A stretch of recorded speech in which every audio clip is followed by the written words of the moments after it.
അൽഹംദുലില്ലാഹ് വസ്സലാത്തു വസ്സലാമു അലാ അഷ്റഫി റസൂലില്ലാഹി വഅലാ ആലിഹി വഅസ്ഹാബിഹിൽ ഫായിസീന ബിറളില്ലാഹ്. അല്ലാഹുമ്മ സ്വല്ലി അലാ മുഹമ്മദിൻ വഅലാ ആലി മുഹമ്മദ് കമാ സ്വല്ലൈത അലാ ഇബ്രാഹിം വഅലാ ആലി ഇബ്രാഹിം ഇന്നക ഹമീദും മജീദ്.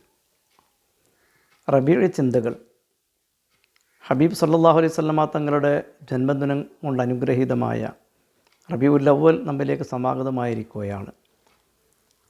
റബീഉൽ അവ്വലിൻ്റെ പൊന്നമ്പിളി ആകാശവാനിൽ ചക്രവാളമിടുമ്പോൾ ലോകത്തുള്ള പ്രവാചക സ്നേഹികളൊക്കെയും വലിയ സന്തോഷത്തിലും ആഹ്ലാദത്തിലുമാണ്.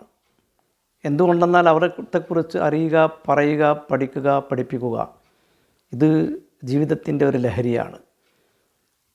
ഈ ഒരു റബീഉൽ അവ്വൽ കടന്നു കഴിഞ്ഞ് പോകുമ്പോൾ നാമൊക്കെ കൂടുതൽ ചിന്തിക്കേണ്ടത്, ശ്രദ്ധിക്കേണ്ടത് നബി കരീം സല്ലല്ലാഹു അലൈഹി വസല്ലമ തങ്ങളോടുള്ള ഇഷ്കും മഹബത്തും നമ്മുടെ മനസ്സിൽ ശക്തമാവുകയും രൂഢമൂലമാവുകയും ചെയ്യുക എന്നതോടൊപ്പം അവിടത്തെക്കുറിച്ച് പഠിക്കാനുള്ള ഒരു നല്ല അവസരമായി ഇതിനെ നാം കണ്ടെത്തണം. അവിടത്തെക്കുറിച്ച് ഒരുപാട് പഠിക്കാനുണ്ട്. ഈ പ്രാപഞ്ചിക വിസ്മയങ്ങളൊക്കെയും ഉണ്ടാവുന്നതിന് മുമ്പുള്ള മുഹമ്മദ് നബി സല്ലല്ലാഹു അലൈഹി വസല്ലമ തങ്ങളെക്കുറിച്ച് നമ്മൾ മനസ്സിലാക്കണം. പ്രപഞ്ചമുണ്ടായതിന് ശേഷമുള്ള നബി സല്ലല്ലാഹു അലൈഹി വസല്ലമ തങ്ങൾ, അതുപോലെ പിറവി എടുക്കുന്നതിന് മുമ്പുള്ള പ്രവാചകൻ സല്ലല്ലാഹു അലൈഹി വസല്ലമ തങ്ങൾ, മനുഷ്യോൽപത്തിയുടെ മുമ്പുള്ള പ്രവാചകൻ സല്ലല്ലാഹു അലൈഹി വസല്ലമ തങ്ങൾ, ആദം നബി അലൈഹി സ്വലാത്തു വസ്സലാം തൊട്ട് മനുഷ്യ പിറവി എടുക്കുന്ന ആ നിമിഷം മുതൽ ഇങ്ങോട്ടുള്ള മുഹമ്മദ് നബി സല്ലല്ലാഹു അലൈഹി വസല്ലമ തങ്ങളെക്കുറിച്ച് നമ്മൾ പഠിക്കേണ്ടതുണ്ട്.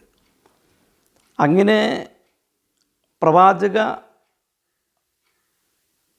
പരിസമാപ്തി കുറിക്കുന്ന നബി സല്ലല്ലാഹു അലൈഹി വസല്ലമ തങ്ങളുടെ ജനനത്തിന് തൊട്ട് മുമ്പുള്ള പ്രവാചകൻ, ജനിച്ചതിന് ശേഷമുള്ളത്, അവിടുത്തെ ജനനവുമായി ബന്ധപ്പെട്ട കാര്യങ്ങൾ, അങ്ങനെ ജനിക്കുന്നതിന് എത്രയോ മുമ്പുള്ള പ്രവചനങ്ങൾ, 4 വേദഗ്രന്ഥങ്ങളിലുള്ള പ്രവചനങ്ങൾ, അതുപോലെ നുബൂവത്ത് ലഭിക്കുന്നത് വരെ 40 വയസ്സ് വരെ മക്കയിൽ ജീവിച്ച മുഹമ്മദ് നബി കരീം സല്ലല്ലാഹു അലൈഹി വസല്ലമ തങ്ങൾ, നുബൂവത്തിൻ്റെ പശ്ചാത്തലവും നുബൂവത്തുമായി ബന്ധപ്പെട്ട കാര്യങ്ങളും ഉൾപ്പെടുന്ന ആ രംഗങ്ങൾ,